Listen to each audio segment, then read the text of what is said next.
Hoje nós estamos de volta. Nós estamos de volta para quê? Para considerar o tema que nós iniciamos no domingo passado, que tem como título A Grandiosa Salvação. A grandiosa salvação de Cristo, ela pode ser entendida, em primeiro lugar, como uma propiciação. Como uma propiciação. E foi justamente isso que nós vimos na semana passada, pois ela consistiu na perfeita oferta, no perfeito sacrifício que Cristo ele realizou através da sua própria vida e que foi capaz de aplacar a ira de Deus e de nos proporcionar comunhão com Ele, comunhão com o Senhor. Então é por isso que nós falamos que a nossa salvação ela é uma propiciação, porque a semelhança do que acontecia lá no Antigo Testamento, em que o sumo sacerdote anualmente comparecia aos Santos dos Santos e ali sobre o propiciatório apresentava a sua oferta de sangue. Cristo, num sentido muito mais poderoso, Cristo, num sentido muito mais infinito, fez a propiciação pelos nossos pecados. Quando ele, lá no Calvário, adentrou aos Santos dos Santos e aí, através do seu sangue, ele nos propiciou, apaziguou a ira de Deus que estava sobre nós. Por isso, podemos dizer que, dentre várias coisas, a salvação ela é uma propiciação. Mas não só isso. A salvação ela pode ser entendida também como uma redenção. Por quê? Porque por sua morte na cruz, mediante o derramar do seu sangue, Cristo, meus irmãos, Cristo, minhas irmãs, nos libertou, nos deu a alforria do pecado para que assim nós pudéssemos ser servos e servas de Deus. A exemplo do que acontecia, principalmente nos tempos do Novo Testamento, nas feiras de escravos, Cristo, através da sua obra, Cristo, através do seu sangue, ele nos comprou para si, para que assim vivamos e vivamos sob o seu senhorio, vivamos segundo a sua vontade. Por isso, nós também entendemos que a salvação, ela é uma redenção. Ela é uma propiciação, ela é uma redenção. Hoje, meus irmãos, minhas irmãs, pela graça de Deus, nós prosseguiremos nesse tema, a grandiosa salvação. E hoje nós destacaremos outro aspecto que envolve justamente essa grandiosa salvação que Cristo a conquistou na cruz e na cruz do Calvário. Hoje nós veremos que a nossa salvação ela é uma justificação. Hoje nós veremos que a nossa salvação ela é uma justificação. Então, depois que nós passamos pelo tabernáculo, pelo templo, vendo lá a questão da propiciação, depois que nós passamos lá pela feira de escravos, onde nós consideramos a redenção em si, hoje nós vamos para o tribunal. E a partir dessa figura, nós devemos entender que a salvação também é uma justificação. Então, não esqueçamos em si dessa sequência. A nossa salvação, ela é comparada como uma propiciação. A nossa salvação, ela é comparada como uma redenção. E a nossa salvação também, ela deve ser entendida como uma justificação. Então, pela graça de Deus, é esse o tópico, é esse o ponto que nós iremos trabalhar, que nós iremos estudar na manhã de hoje, conforme a sua vontade. Então, vamos ver a partir de agora, meus irmãos, vamos ver a partir de agora, minhas irmãs, esse tema, a justificação, como um dos aspectos da nossa salvação. E onde é que acontecia a justificação? Ela acontecia justamente no tribunal. A justificação, meus irmãos, minhas irmãs, é um aspecto natural, que nós devemos trabalhar dentro dessa perspectiva que nós estamos oferecendo acerca da salvação. Na propiciação, conforme nós falamos, Deus ele tem a sua ira apaziguada, a sua ira aplacada, e assim nos proporciona comunhão com Ele. Já com a redenção, nós somos libertos do domínio do pecado para que assim sirvamos a Deus. Então são os aspectos que mostram daquilo que Deus nos livra quando Ele nos salva. Ele nos livra da sua ira, Ele nos dá a libertação dos nossos pecados. Já na justificação, nós vamos ver um aspecto bem interessante. Nós vamos ver um aspecto bem especial. Por quê? Porque tem a ver com aquilo que Deus nos proporciona, ou seja, com o perdão e perdão dos nossos pecados. Uma vez que nós somos salvos, uma vez que nós experimentamos da salvação de Cristo, nós devemos ter em mente que essa salvação, ela consiste no perdão definitivo e completo de todas as nossas transgressões, de todos os nossos pecados. Então, quando pensamos em salvação, essa figura da justificação, ela deve vir obrigatoriamente à nossa mente. Ela deve vir obrigatoriamente aos nossos corações, porque tem a ver com aquilo que Deus fez em relação aos nossos pecados. Ele nos justificou, Ele nos perdoou, e a gente vai ver de maneira mais detalhada como isso se processa e como isso está relacionado à nossa salvação. Inicialmente, é interessante nós observarmos, meus irmãos, minhas irmãs, que essa doutrina da justificação foi um ensinamento central no período da Reforma Protestante, no ano de 1517, movimento do qual nós somos herdeiros. Antes de 1517, ou seja, antes da Reforma Protestante, havia distorções acerca desse ensino.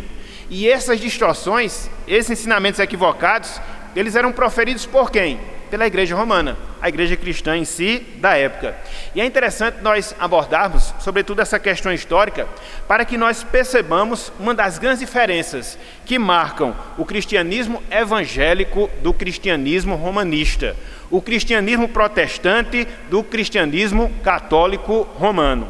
Só para nós termos uma ideia, só para nós termos uma ligeira noção, a Igreja de Roma, antes de 1517 e até hoje, porque isso faz parte dos seus ensinos, quando trata acerca da justificação, ela fala o seguinte: as boas obras e a caridade justificam o pecador. Esse aqui é um dos ensinamentos centrais da Igreja Romana. Eles veem a justificação dessa maneira. Eles viam isso desde anos anteriores, a justificação dessa forma, como é que ela fosse adquirida, como ela fosse obtida através de boas obras, através de boas ações e assim por diante. Tanto é que em um dos seus documentos antigos, a Igreja Romana, ela dizia o seguinte: se alguém diz que um pecador é justificado pela fé somente, seja anátema, seja amaldiçoado. Isso há mais de 500 anos e, infelizmente, esse ensino permanece na Igreja de Roma. Talvez não num sentido tão claro, talvez não num sentido tão explícito, mas no fundo, no cerne da sua doutrina, a gente vê isso. Eles enxergam a justificação, se enxergam, mas enxergam a justificação baseada naquilo que a gente faz, baseado nas nossas boas obras, baseado na nossa caridade e não só pela fé, somente. Por isso, a Reforma Protestante, ela procurou focar nesse ponto. Por isso, a Reforma Protestante procurou focar nesse ensino. Não, somos justificados, mas somos justificados pela fé. Não, somos justificados, mas não somos justificados pelas obras, mas tão somente pela fé e fé em Cristo Jesus. Por isso, meus irmãos, por isso, minhas irmãs, a Reforma Protestante, ela defendeu a doutrina da justificação pela fé e pela fé somente. A Reforma Protestante, ela defendeu a doutrina da justificação pela fé e pela fé somente. Tanto é que Lutero, um dos grandes expositores desse período da Igreja de Cristo, ele disse acerca da justificação: é o artigo principal de toda a doutrina cristã, pela qual a Igreja ela permanece ou cai. É o artigo principal de toda a doutrina cristã, pela qual a Igreja permanece ou cai. Então, no período da Reforma Protestante, essa doutrina da justificação, ela foi debatida. Essa doutrina da justificação, ela foi exposta dentro desses pontos de vista diferentes. De um lado, a Igreja de Roma, que defendia uma justificação pelas obras.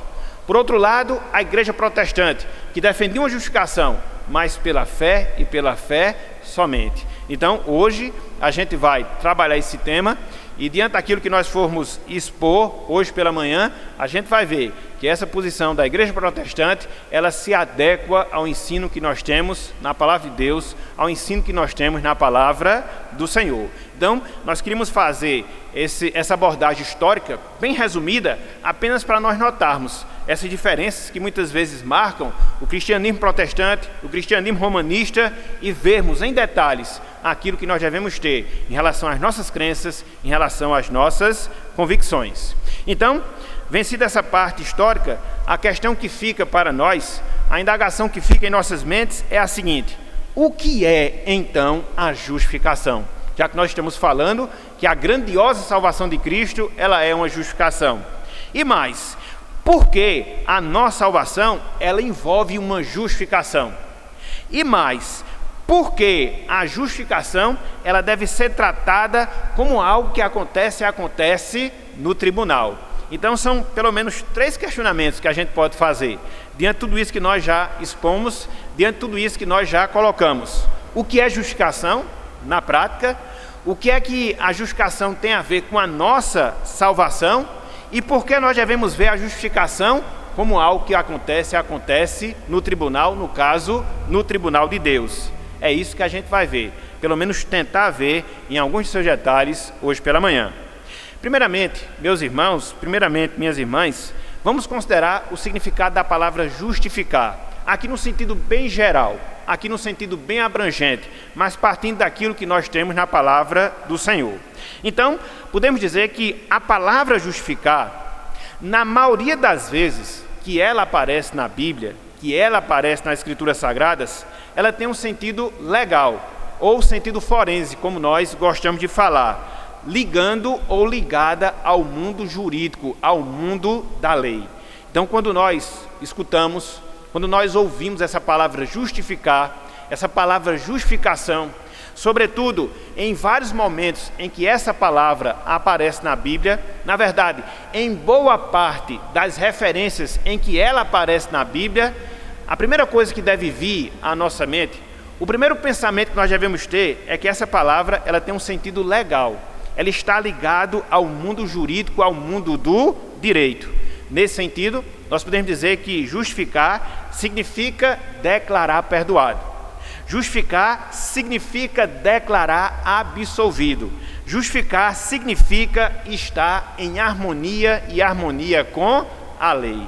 Aqui, a gente já vai ter a abertura da nossa mente em relação a esse assunto.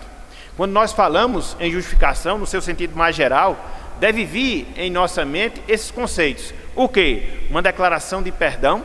O quê? Uma declaração de absolvição. O quê? Uma declaração que nós estamos quites, que nós estamos em harmonia com a lei. Por isso nós dizemos que a justificação, ela acontece no tribunal. E aqui eu queria conferir com vocês pelo menos 2 textos, pelo menos 2 referências, no sentido mais geral, onde a gente entende que a palavra justificar na Bíblia, na maioria das vezes, tem sempre essa conotação, tem sempre esse significado. Ou seja, declarar perdoado, declarar absolvido, está em harmonia, está quite com a lei. Abram aí, um dos textos é no Antigo Testamento, Deuteronômio capítulo 25. Abram aí, por favor, Deuteronômio capítulo 25. Eu não estou trabalhando de maneira específica a justificação no sentido da salvação. Ainda não. Vamos chegar lá. Aqui é só para nós termos a ideia do significado geral da palavra e aí nós entendermos como isso se encaixa na nossa salvação. Deuteronômio capítulo 25, versículo 1.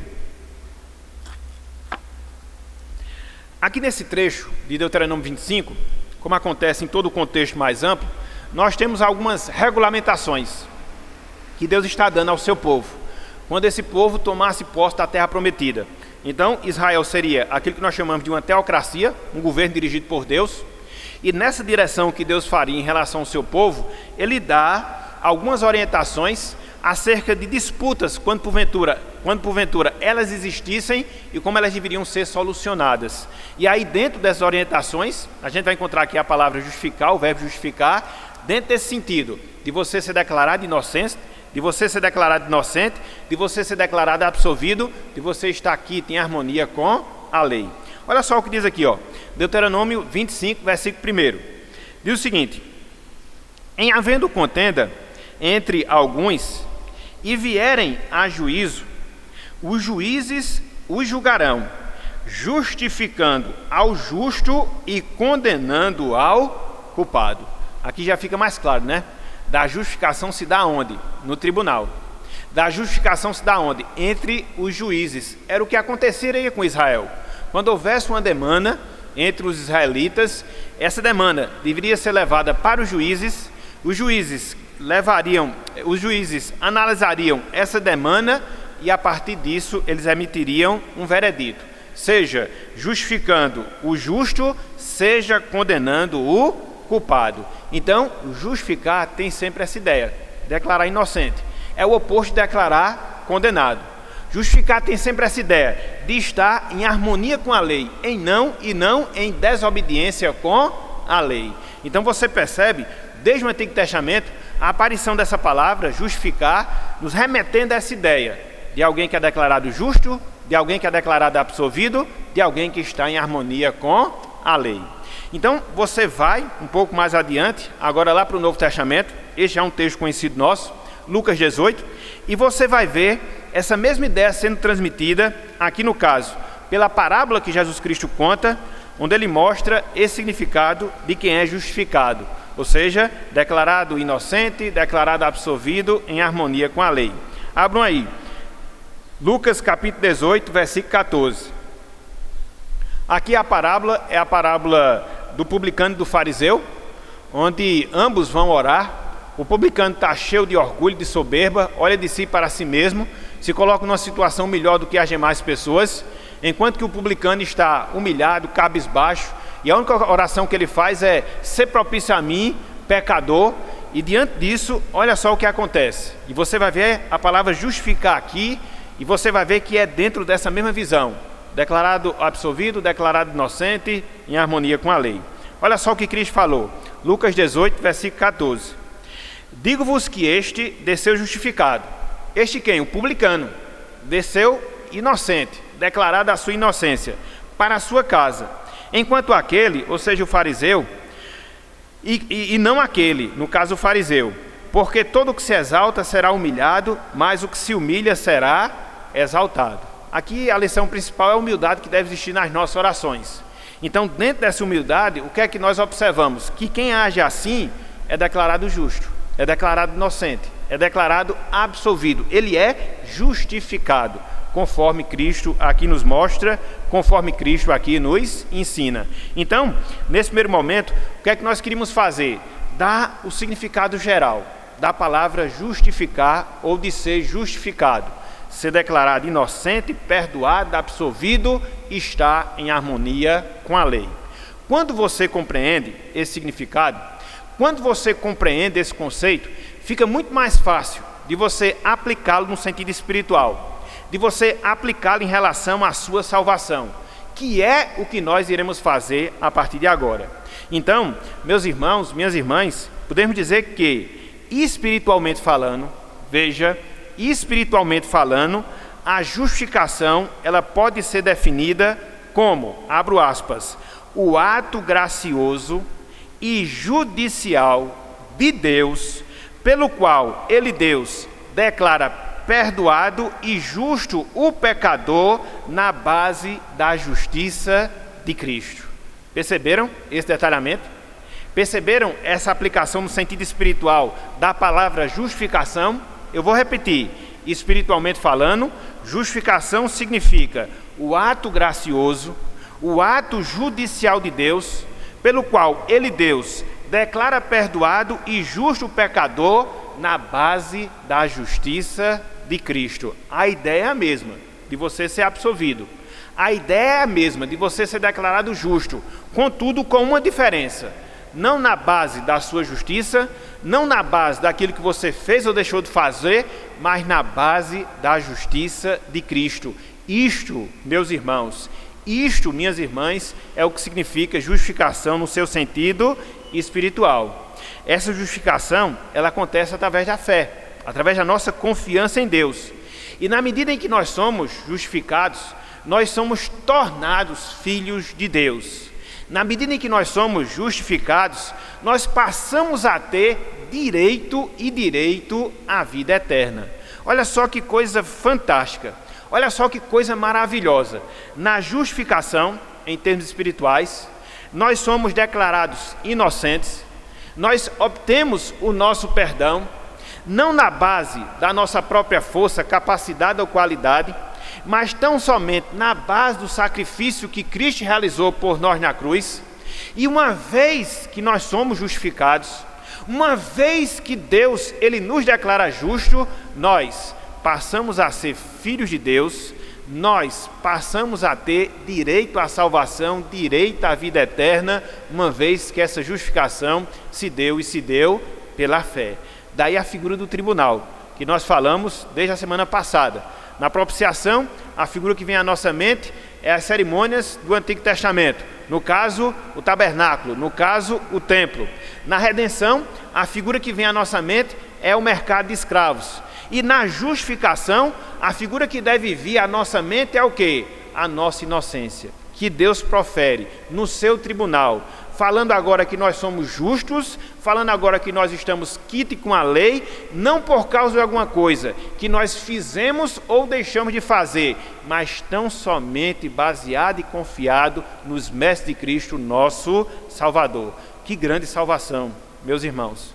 Que grandiosa salvação, minhas irmãs, nós temos da parte de Deus. Ela nos propicia, ela nos redime e ela também nos justifica. Ela também declara a nossa inocência. Ela declara que nós estamos em harmonia com a lei e que por causa disso, hoje, nós temos essa certeza. Por causa disso, hoje, nós temos essa convicção de que a vida eterna, ela vai ser consumada na nossa vida, mais cedo ou mais tarde, porque é um direito que Deus nos deu pela sua graça e pela sua misericórdia.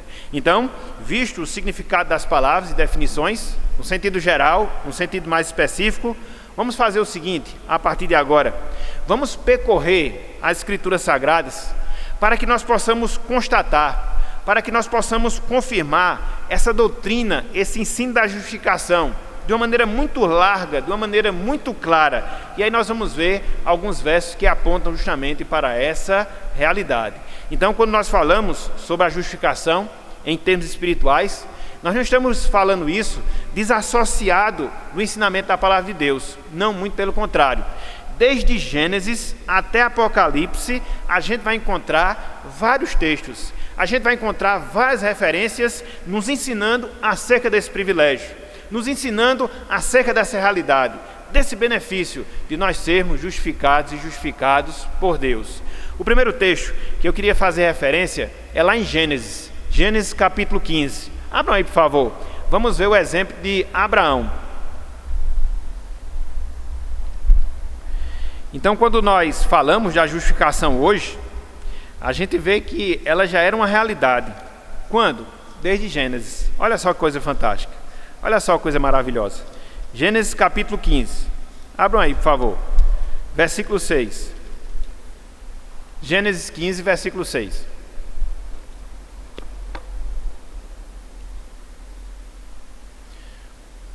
Qual o contexto aqui?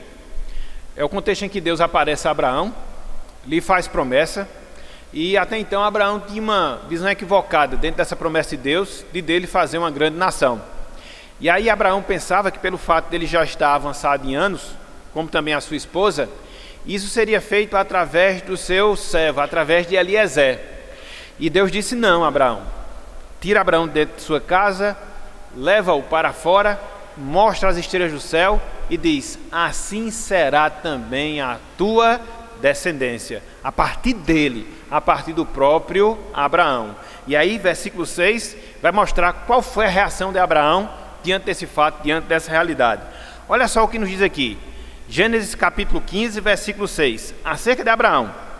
Ele creu no Senhor, ou seja, nessa promessa que nós acabamos de dizer, e prossegue: e isso lhe foi imputado para justiça.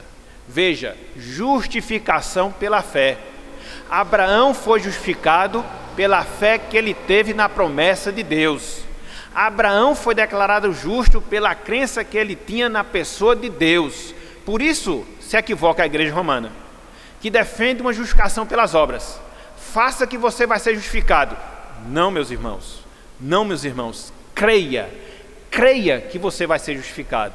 Foi assim que aconteceu. Foi assim que se deu com Abraão. E é assim que se dá na vida de cada um de nós. Quando nós desfrutamos da fé salvadora, quando nós confiamos em Deus, quando nós depositamos a nossa esperança somente nele, o que é que se dá na nossa vida? A justificação. Somos declarados inocentes. Somos declarados em harmonia com a lei. Somos declarados absolvidos diante de Deus. Foi assim que aconteceu com Abraão. Então, Gênesis, capítulo 15. Patriarca Abraão, ele creu e foi justificado. Ele teve fé e isso lhe foi imputado como justiça. Justificação pela fé. Adiantando mais um pouco, Salmo 32. Abram aí, por favor.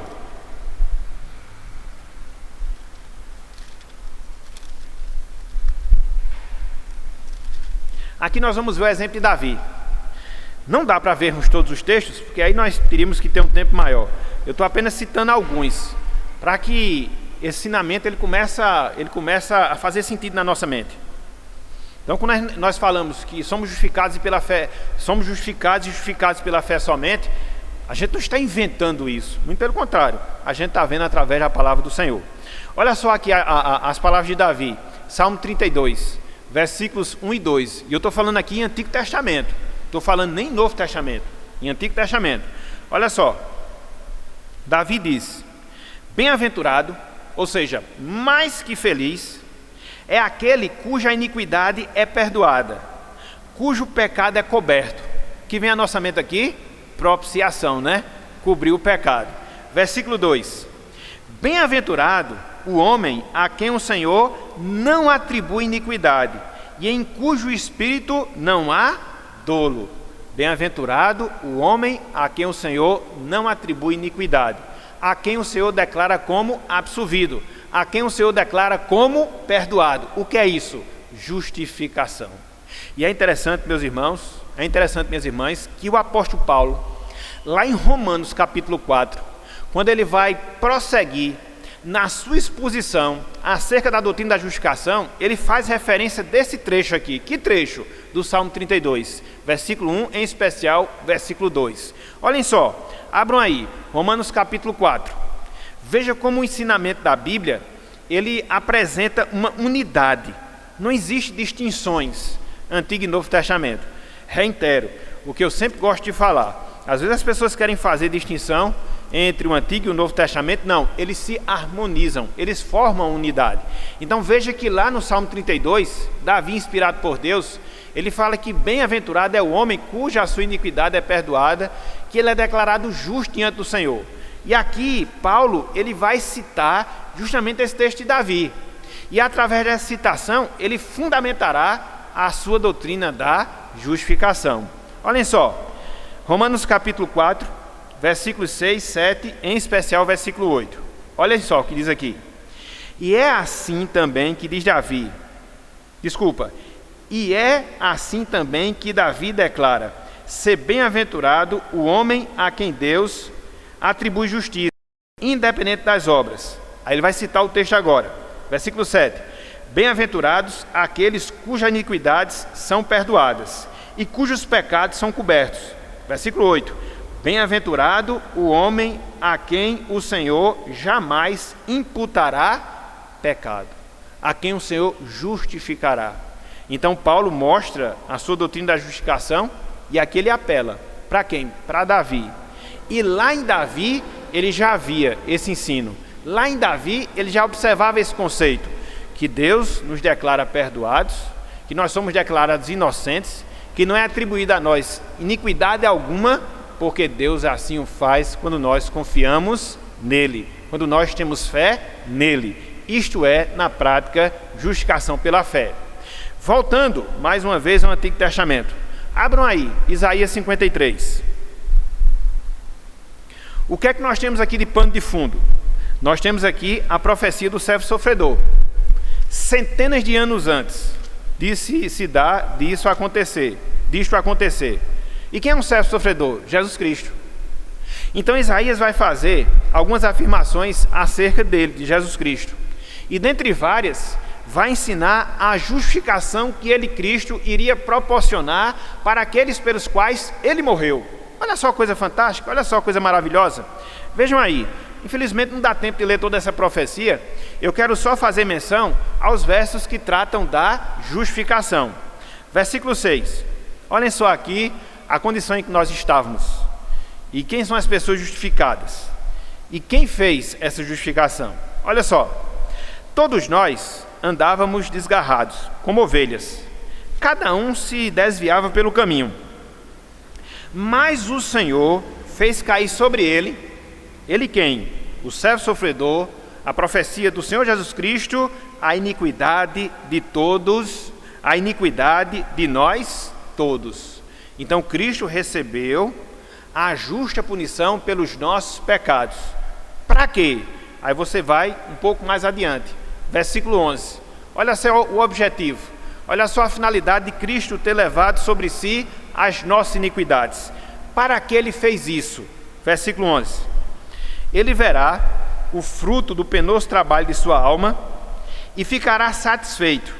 O meu servo, o justo, com o seu conhecimento, prestem atenção agora, justificará a muitos, porque as iniquidades deles levará sobre si. Cristo justificará a muitos. Cristo declarará a sua inocência a muitos. Por quê? Ele carregou sobre si o pecado dessas pessoas. É por isso que hoje nós somos justificados. É por isso que a justificação ela se dá na base do sacrifício de Jesus. Porque quando ele estava lá na cruz, ele estava assumindo os nossos pecados. E quando ele morreu e ressuscitou, ele declarou a nossa inocência, com base tão somente na sua obra, com base tão somente no seu sacrifício. É por isso que essa justiça não depende de mim. É por isso que essa justiça não depende de você. É por isso que essa justiça não depende de qualquer um de nós ou de qualquer coisa que porventura nós venhamos a fazer. Não. Essa justiça, ela está relacionada, baseada na pessoa e na obra de Jesus Cristo. Ele declara a nossa inocência, ele declara o nosso perdão, ele declara que nós estamos em harmonia com a lei de Deus, não por causa de nós mesmos, mas por aquilo que ele fez por nós. Mais adiante, a gente vai detalhar mais esse aspecto. E por fim, meus irmãos, vamos lá para o Novo Testamento, lá para Romanos, capítulo 5.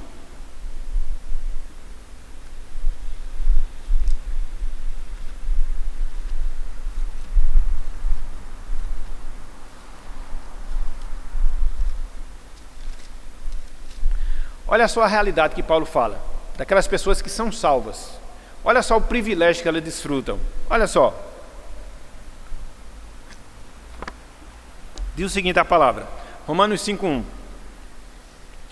Justificados, pois, mediante a fé, temos paz com Deus, por meio de nosso Senhor Jesus Cristo. Então nós somos justificados. Somos justificados através da fé. E por isso hoje nós temos o quê?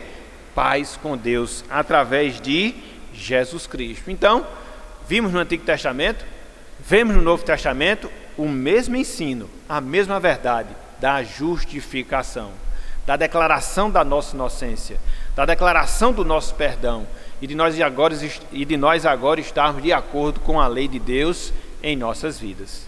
Uma vez que nós entendemos isso, meus irmãos, uma vez que nós entendemos isso, minhas irmãs, eu queria agora que nós víssemos alguns pontos mais detalhados acerca dessa doutrina. Alguns pontos mais detalhados acerca dessa justificação. Para que nós possamos considerar a sua beleza.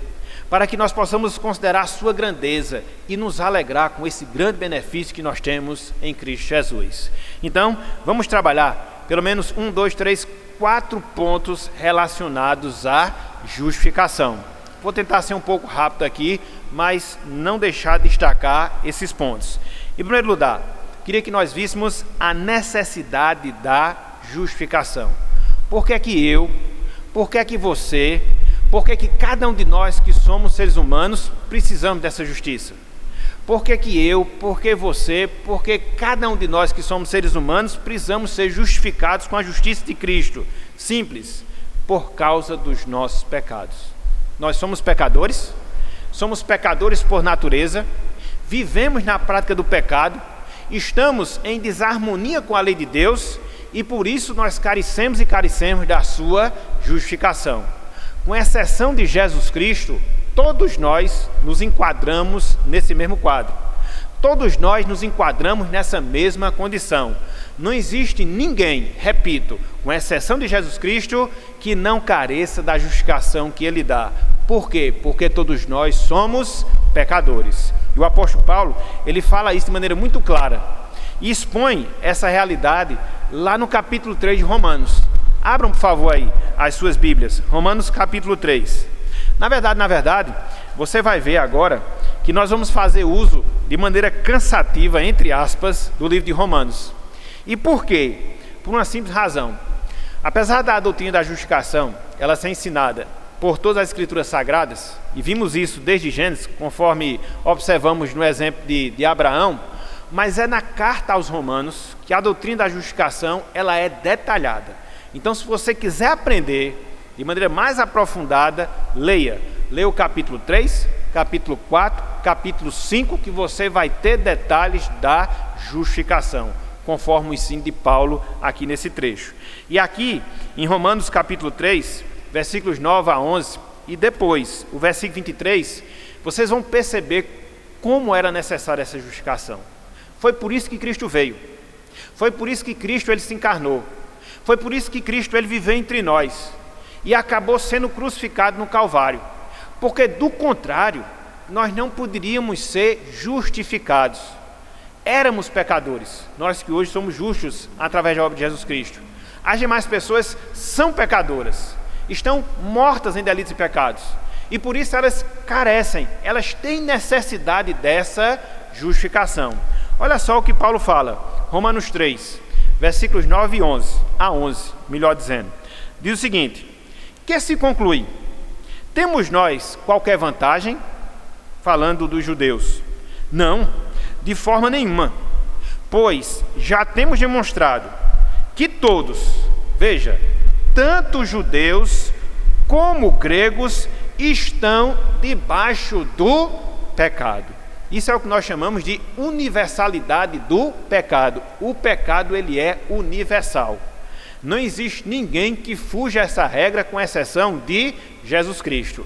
Se é filho de Adão, já nasce com o DNA do pecado na sua vida, desde a sua concepção. E aqui não importa se for judeu, povo da aliança do Antigo Testamento, não importa se for um gentil idólatra, o fato é que o pecado nos iguala e que o pecado ele nos dá essa necessidade, ele nos traz essa necessidade de quê? De justificação. Paulo diz: todos, meus irmãos, todas minhas irmãs estão debaixo do pecado. E segue o texto, versículo 10.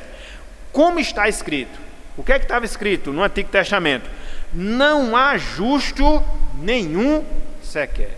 Não há justo. Olha só o equívoco da igreja romana. E a gente tem que enfatizar esse ponto. Porque às vezes a gente pensa que é tudo igual. Não, meus irmãos, existe diferença.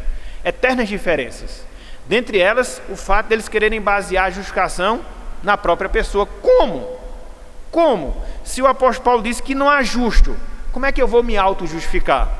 Como é que a minha caridade vai me justificar? Como é que as minhas boas obras vão me justificar? Isso contraria frontalmente o ensino das Escrituras Sagradas. Não há um justo, dizia Paulo, nenhum sequer. Todos estão debaixo do pecado. Versículo 11.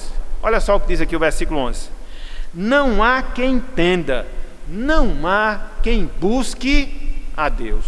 Todos os seres humanos estão nessa situação. Ele, dele mesmo, não tem disposição. Ele, dele mesmo, não tem vontade. E a gente vai mostrar o que é que acontece por causa desse quadro triste no qual o homem se encontra. Mas qual a constatação que nós chegamos, pelo menos até aqui? Todos nós somos carentes da justificação por causa do pecado. E aqui, para arrematar esse pensamento, versículo 23, do mesmo capítulo 3. Olhem só o que nos diz aqui a palavra. Pois todos pecaram e carecem da glória de Deus. Aqui se faz necessário nós observarmos o sentido desses dois verbos, ou pelo menos dessas duas expressões que nós temos aqui. Quando ele diz aqui, todos pecaram, verbo no passado, significa dizer que no passado vivíamos e vivíamos em pecado. E ele continua, e carecem da glória de Deus. A ideia do verbo carecer é de alguma coisa contínua. Então sempre nós precisamos, sempre nós carecemos da glória de Deus. O significado dessa palavra aqui, carecer, é estar aquém de. Então o que Paulo está dizendo é que continuamente nós estamos aquém da glória de Deus. Deus nos exige algo e nós estamos sempre atrás, não fazendo. Deus requer algo e nós não estamos em observância. É por isso que nós carecemos da glória de Deus. Estamos aquém, estamos atrás daquilo que Deus requer de cada um de nós. Isso no presente, continuamente. Então, se no passado pecamos, no presente continuamos aquém da vontade de Deus para as nossas vidas. Daí a necessidade de quê? De nós sermos justificados. Então, o primeiro ponto que nós queríamos enfatizar era esse, a necessidade da justificação. Por que nós carecemos da justificação? Porque nós somos pecadores, todos nós. Em segundo lugar, a fonte da justificação. Em segundo lugar, a fonte da justificação. Se de um lado, nós entendemos que, por causa dos nossos pecados, nós somos incapazes de nos justificar, como é que essa justificação ela surge? De onde é que ela brota? Qual é a sua fonte? A gente vai ver que a fonte da nossa justificação é o próprio Deus. É Ele que intervém na nossa história. É Ele que, movido por graça, nos justifica. Porque nós, de nós mesmos, não poderíamos.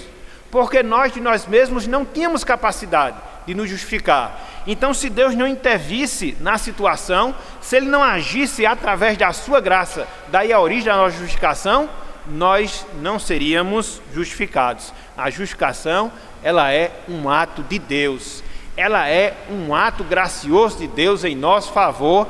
A parte dele, nós não podemos desfrutar da justificação. Olha só o que Paulo fala, Romanos capítulo 8. Veja quem é o responsável pela nossa justificação. Veja de onde vem a nossa justificação. Veja qual é a origem da nossa justificação. É Deus, o próprio Deus. Romanos 8, 33. Romanos 8, 33.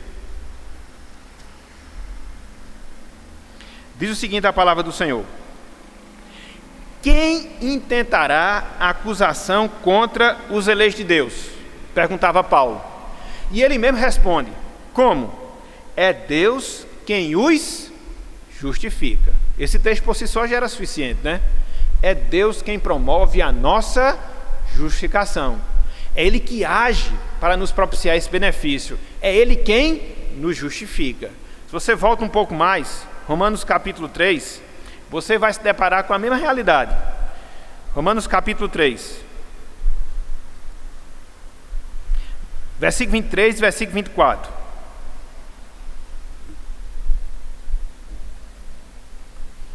Olhem só o que nos diz aqui a palavra. Pois todos pecaram e carecem da glória de Deus, nós já vimos. Preste atenção agora no versículo 24.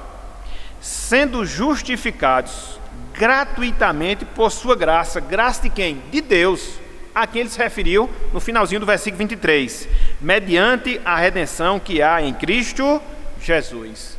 Então nós somos justificados por graça. É a graça de Deus que se manifesta, é a graça de Deus que se revela, é a graça de Deus que se demonstra para que hoje nós pudéssemos desfrutar desse benefício da justificação. É a origem, é a fonte da nossa justificação. Versículo 26, do mesmo capítulo 3. Olha só o que Paulo aqui, ele prossegue dizendo. Tendo em vista a manifestação da sua justiça no tempo presente, falando de Deus, para ele mesmo, no caso Deus, ser justo e o que mais? E o justificador daquele que tem fé em Jesus. Deus, ele é o nosso justificador. A justificação provém dele. A justificação provém do Senhor. Ela é necessária porque todos nós somos pecadores e em virtude disso somente Deus pode nos proporcionar. Por isso é que ele é a fonte da nossa justificação. Mas não só isso. Em terceiro lugar, o fundamento da nossa justificação. Qual é a base? Qual é o alicerce sobre o qual repousa a nossa declaração de inocência diante de Deus? Em quem? Em quem? Na obra sacrificial do nosso Senhor e Salvador Jesus Cristo. Ele teve que derramar o seu sangue. Ele teve que verter a sua vida, para que através dela nós pudéssemos ser justificados. É interessante, meus irmãos e irmãs, nós observarmos esse fato, porque se Deus, ele fosse, como de fato é, a origem, a fonte da nossa justificação, mas ele o fizesse de maneira aleatória, ele seria injusto. Por quê? Ele declararia justo pessoas que não são justas a troco de nada. Por isso foi que ele enviou o seu Filho. Por isso foi que Cristo se encarnou, viveu entre nós, foi à cruz e lá assumiu todos os nossos pecados. Deus declara a nossa inocência? Sim. Nós somos inocentados perante o Senhor? Sim. À custa de quê? Do sangue do seu Filho, da vida do seu Filho, que foi tido como um pecador, para que através disso nós pudéssemos ser justificados. Alguém já disse que a justificação, ela é uma via de duas mãos, vamos assim dizer. Em primeiro lugar, Cristo, ele vive de maneira perfeita. Em primeiro lugar, Cristo vive de maneira pura e ele é crucificado como um pecador, primeira via. A segunda, por causa disso, nós que somos transgressores da lei, somos justificados, declarados justos por causa dessa obra. Então Cristo atrai para si o nosso pecado, a nossa transgressão, e Cristo nos concede o quê? A sua justiça.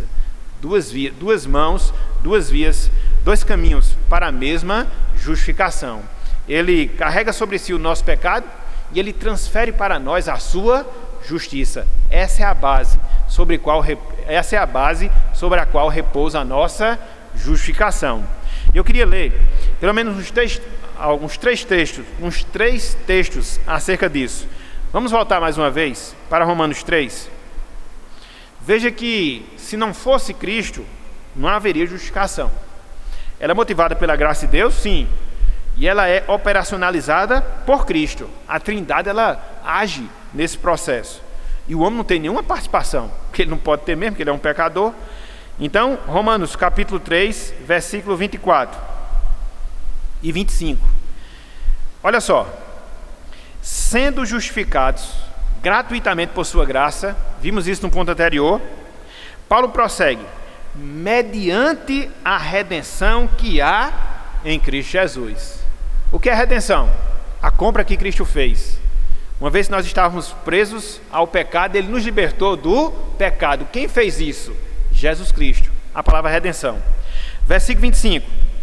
A quem Deus propôs no seu sangue, no sangue de quem? De Jesus Cristo, como propiciação, mediante a fé, para manifestar a sua justiça, por ter Deus, na sua tolerância, deixado impunes os pecados anteriormente cometidos. O que é que você vê aqui no versículo 25? Propiciação, através do sangue de Jesus Cristo. Por isso que a salvação, ela é uma propiciação, a salvação, ela é uma redenção, a salvação, ela é uma justificação. Esses três conceitos estão aqui, versículo 24 e versículo 25. Se não fosse o derramamento de sangue de Cristo, se ele não tivesse dado a sua vida, nós não poderíamos ser justificados, porque Deus, ele não é injusto. Em virtude dele ser santo, em virtude dele ser um reto juiz, ele tem que punir o pecado. Nós somos declarados justos, então ele puniu o nosso pecado em quem? Em Jesus, para que a sua justiça ela fosse declarada para cada um de nós. A sua justiça pudesse ser uma realidade nas nossas vidas. O pecado não fica sem punição. Alguém tem que pagar o preço por ele. Nesse caso, Cristo fez para que assim fôssemos justificados. Ainda mais, Romanos 5,9. Romanos 5,9. Diz o seguinte a palavra do Senhor: logo, muito mais agora, sendo justificados pelo seu sangue, seremos por ele salvos da ira. Justificados pelo seu sangue. Então é o sangue de Cristo que nos justifica. É o sangue de Cristo que declara a nossa inocência. É o sangue de Cristo que declara o nosso perdão no tribunal de Deus. Foi por isso que ele morreu. Foi por isso que ele expiou o nosso pecado. Foi por isso que ele ressuscitou, para que essa justificação se tornasse uma realidade nas nossas vidas. Olha só o que diz aí, Romanos capítulo 4, versículo 25. Só Romanos. Romanos 4, versículo 25. Diz o seguinte a palavra: o qual, referindo-se a Cristo, foi entregue por causa das nossas transgressões. Prossegue ele: e ressuscitou por causa da nossa justificação. Então Cristo, ele ressurgiu dos mortos ao terceiro dia, para que ele pudesse consumar a nossa justificação. Na sua morte, ele leva o preço do nosso pecado. Através da sua ressurreição, ele declara que Deus aceitou o seu sacrifício por causa dos nossos pecados. Via de regra, quando a gente fala sobre a obra de Jesus Cristo, a gente foca muito na questão da morte. E é verdade, a gente não pode separar esse fato. Mas não só foi a morte não, gente. É também a ressurreição. Na morte ele cumpriu as exigências de Deus. E na ressurreição ele declarou que Deus aceitou o cumprimento dessas ordens. Porque a morte não conseguiu retê-lo. Ele triunfou sobre a morte. Por isso é tão importante o domingo. Por isso que hoje é um dia tão importante quando a gente relembra a Páscoa do Senhor Jesus Cristo. Porque foi nela que ele ressuscitou, foi nesse domingo pela manhã que ele ressuscitou para quê? Para proclamar a nossa justificação. Ele ressuscitou para nos declarar justos diante do Senhor. Louvado seja ele por causa dessa bênção. E hoje podemos dizer com toda certeza, podemos dizer com toda convicção, que nós somos justificados. Então você tem a necessidade da justificação, os nossos pecados. Você tem a fonte da justificação, Deus pela sua graça. Você tem o fundamento da justificação, o sacrifício de Jesus Cristo. E você também tem o meio da justificação. Como é que acontece essa justificação? Como é que nós passamos a ser declarados justos diante do Senhor? Simples, através da fé. Através da fé. Alguém disse no passado que a fé, ela é a mão vazia que alcança a justificação. A fé é a mão vazia que alcança a justificação, porque a fé é o caminho que nos leva à justificação. Quando a gente confia, quando a gente descansa no sacrifício de Cristo como suficiente para pagar o preço do nosso pecado, quando a gente entende que o sacrifício de Cristo satisfez todas as exigências da lei de Deus, quando a gente põe a nossa confiança nesse sacrifício, a partir desse instante, meus irmãos, minhas irmãs, nós somos justificados. A partir desse momento, Deus declara o nosso perdão. Não é por obras, porque nós não temos nenhuma obra para oferecer, para que em troca dela experimentemos a justificação. Todos pecaram e carecem da glória do Senhor. Todos pecaram, estão aquém da vontade de Deus. Então tem que ser algo que aconteça fora de nós. Tem que ser essa fé, essa confiança no sacrifício de Jesus Cristo. Não é através de obras, mas sim através da fé e fé somente. Esse é um dos ensinos mais centrais que nós temos na doutrina cristã da Igreja de Deus aqui na Terra. Abram por favor aí, Romanos 3, 25. Mais uma vez, só para reiterar esse fato. Romanos 3, 25.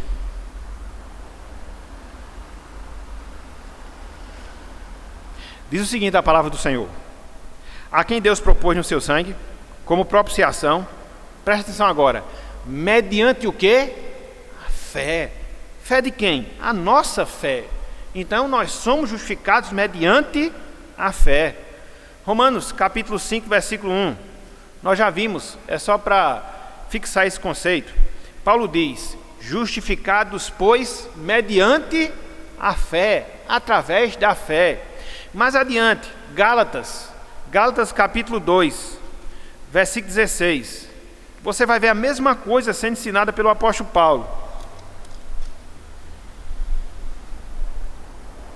Gálatas capítulo 2, versículo 16. Olha só o que nos diz aqui a palavra do Senhor. Gálatas 2,16. Diz o seguinte: sabendo, contudo, que o homem não é justificado por obras da lei, é claro, e sim mediante a fé em Cristo Jesus. Também temos crido em Cristo Jesus, para que fôssemos justificados pela fé em Cristo, e não por obras da lei, pois por obras da lei ninguém será justificado. Até que a igreja romana inventa esse negócio, somente para afastar as pessoas da salvação. Igreja romana não é a mesma coisa de igreja protestante. Existe uma diferença entre o céu e o inferno, entre uma e outra. E dentre várias coisas, existe esse fato de você colocar em si mesmo a responsabilidade pela sua justificação e de você colocar a fé como instrumento através do qual você vai ser justificado mediante a obra de Jesus Cristo. Ninguém é justificado por obras da lei. Por mais que você tente, por mais que você se esforce, por mais que você trabalhe, mas pelo fato de você ser pecador, você é incapaz de se justificar, ou de justificar-se. E só para deixar aqui a lembrança, somos justificados pela fé. A fé, como o apóstolo Paulo diz lá em Efésios 2,8, é dom de Deus.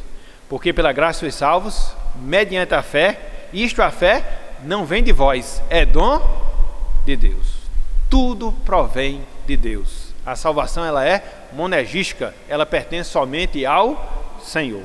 Somente ao Senhor. Então você tem a necessidade da justificação, você tem a fonte da justificação, você tem o fundamento da justificação, você tem o meio da justificação, você tem agora os efeitos da justificação. O que é que a justificação, meus irmãos? O que é que a justificação, minhas irmãs, gera, proporciona às nossas vidas? A salvação em si, conforme nós já estamos vendo, mas dois outros resultados que eu queria que nós considerássemos, já partindo para a parte final do nosso estudo na manhã de hoje.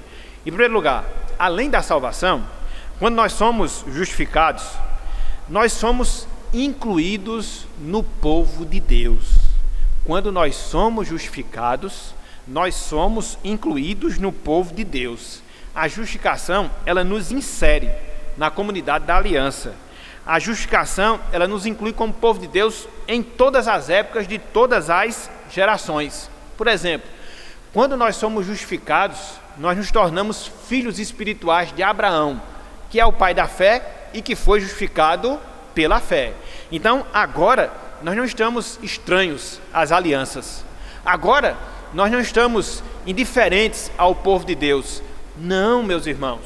Não, minhas irmãs. Se nós somos justificados, agora nós fomos incluídos como povo de Deus aqui na terra e no céu para todo sempre. Olha só o que Paulo fala lá em Gálatas, capítulo 3. Agora a gente vai desgastar um pouco o livro de Gálatas, certo? Gálatas, capítulo 3. Versículos de 6 a 9. Do mesmo jeito que Abraão é povo de Deus, nós também somos. Seguimos nas suas pisadas, porque ele creu, e isso lhe foi imputado por justiça. Nós cremos, isso nos foi imputado como justiça, então pertencemos ao mesmo grupo.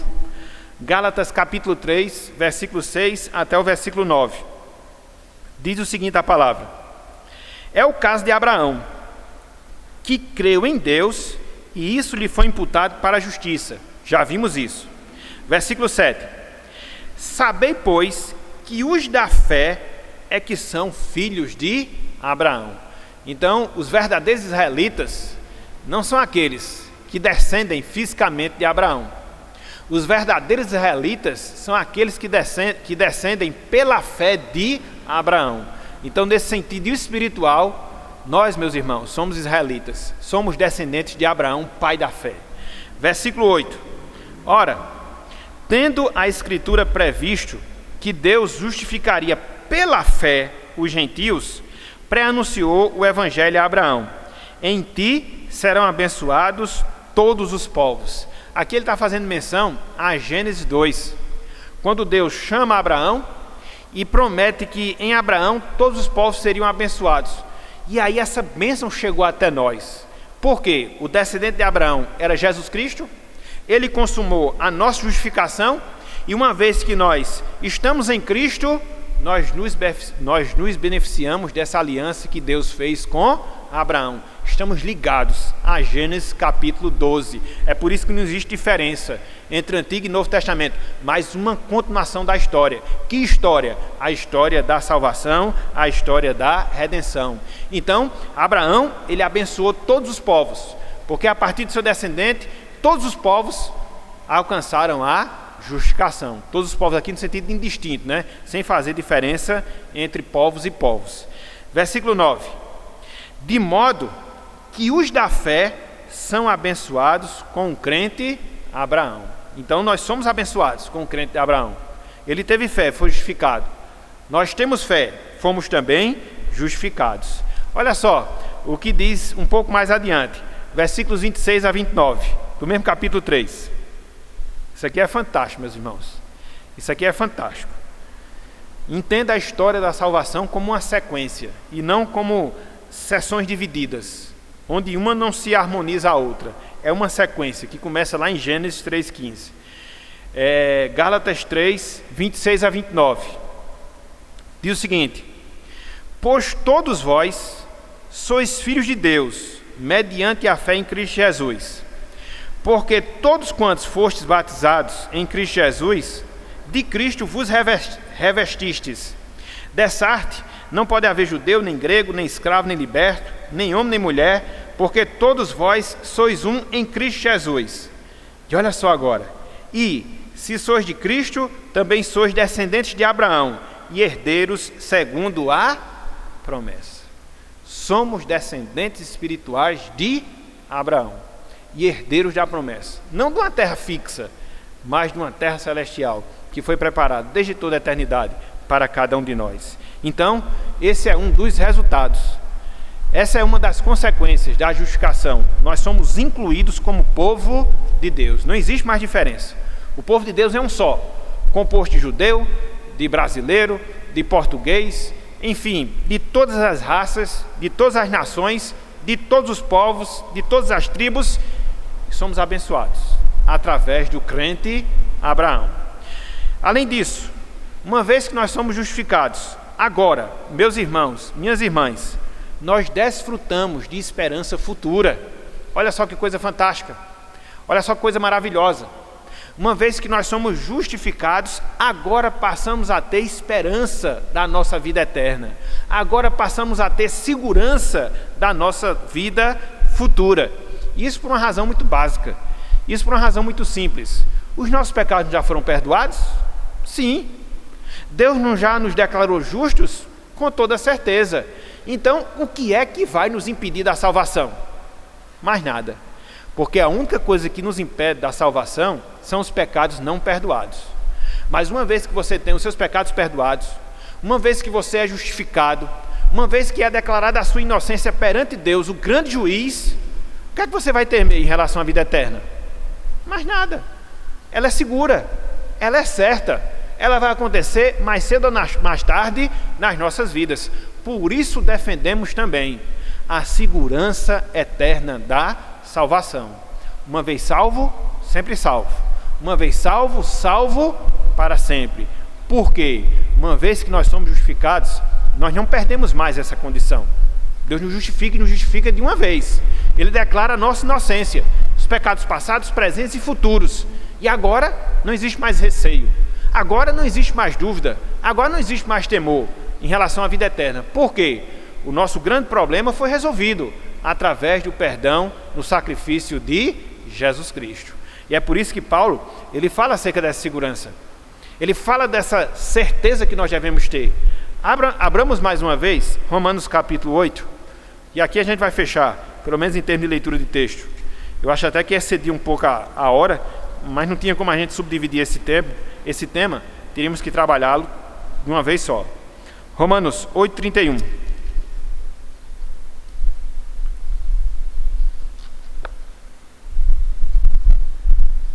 Diz o seguinte: que diremos, pois, à vista destas coisas?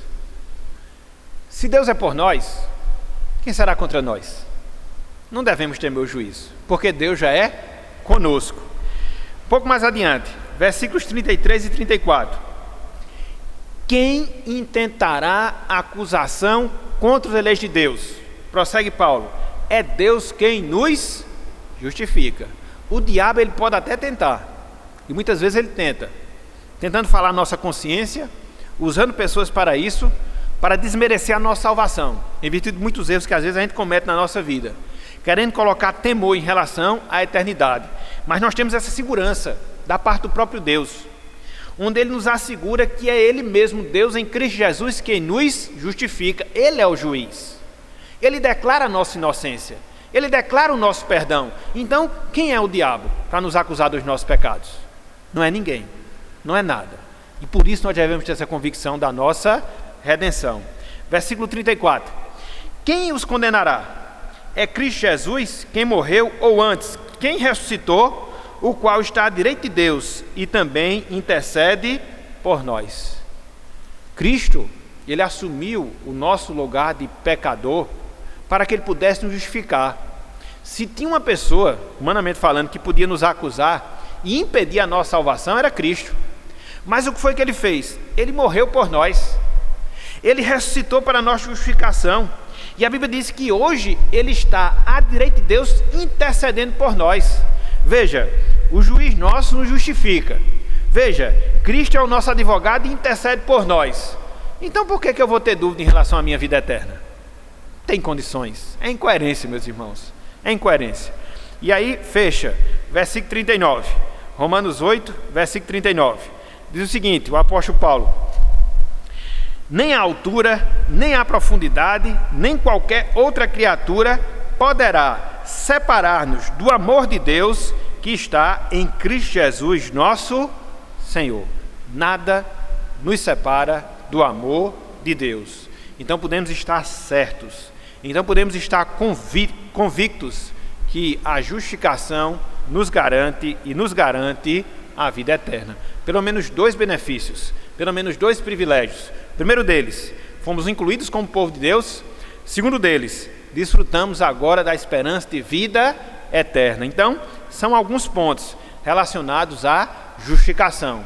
A necessidade da justificação, a fonte da justificação, a base, o alicerce da justificação, o meio da justificação e os efeitos da justificação.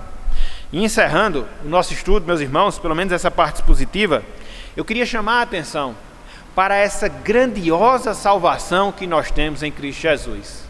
Você já parou para pensar? Você já parou para considerar? Você já parou para refletir o que de fato é a salvação que nós temos em Cristo Jesus? Ela é uma justificação, meus irmãos. Ela é uma declaração da nossa inocência. Hoje Deus nos vê não mais em nossos pecados, mas Ele vê a justiça de Cristo sendo imputada às nossas vidas.